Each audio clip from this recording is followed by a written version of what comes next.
OK សួស្តីអញ្ចឹងនៅក្នុងវីដេអូនេះខ្ញុំសូមប្រាប់ពីរបៀបនៃការ backup profile ចូលទៅក្នុង Tool ណាបាទអញ្ចឹងទី1គឺនៅពេលដែលបងប្អូនទិញ account ពីខ្ញុំទៅគឺបងប្អូន copy account ហ្នឹងបាទ copy account ហ្នឹងហើយយើងimport បញ្ចូលទៅក្នុង Tool សិនទៅបាទអញ្ចឹងយើងបញ្ចូលមកក្នុង Tool អញ្ចឹងមកយើងផាសចូលអញ្ចឹងទៅ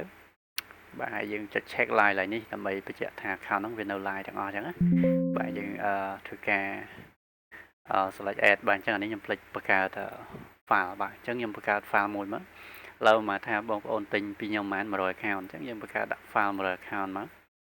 បាទយើងចុចលើ import មកយើងផាសវាចូលណាបាទយើងចុច check តែមួយអញ្ចឹងយើងយក add ចូលទៅវា load success បាន11 account 100 account ឬក៏1000 account បងប្អូនទិញ1000 account load 1000 account អញ្ចឹងណាបាទហើយអ្វីដែលបងប្អូនទៅធ្វើបន្តទៀតនេះសម្រាប់ profile ដែលខ្ញុំបានតម្លាក់ទៅឲ្យបងប្អូនអរគ្នាណាបាទពេលដែលបងប្អូនទិញទៅគឺខ្ញុំមាន profile backup នេះ profile backup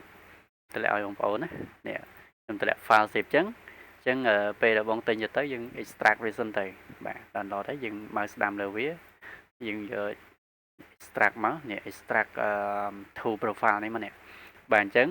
ចុចតែប៉ុណ្្នឹងទៅគឺវាមកឲ្យវាដែរអញ្ចឹងបាទនេះអញ្ចឹងនៅពេលដែល extract មកវា load ជា folder បែបនេះអញ្ចឹងយើងគ្រាន់តែចុចបើកវាមកយើង copy មកបាទ copy profile ទាំងអស់ហ្នឹងមកបាទ select all ទៅ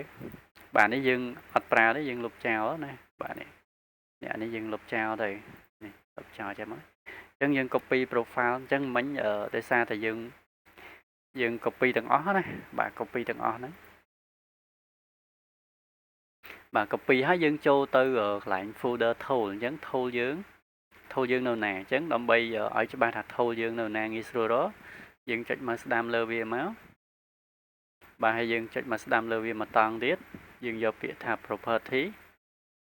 បាទយើងចុចលើ advanced sorry អានេះដោយសារតែខ្ញុំអត់តាន់ pin វាណា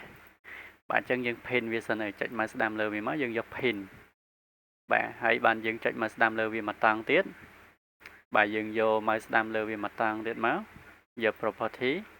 នេះយើង open file location មក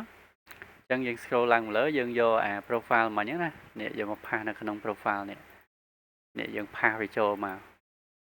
បាទ profile account យើង copy មកមិញអញ្ចឹងវានឹង login auto ក្នុង tool ហើយវាអត់មានវាយ email password ទេ login ចូលមកតង់ទេបងប្អូនបាច់ធ្វើអញ្ចឹងក៏បានដែរបើសិនករណីបងប្អូនខ្ជិលធ្វើណាបាទអូខេអញ្ចឹងរបៀប backup profile គឺមានតែប៉ុណ្្នឹងបាទអរគុណ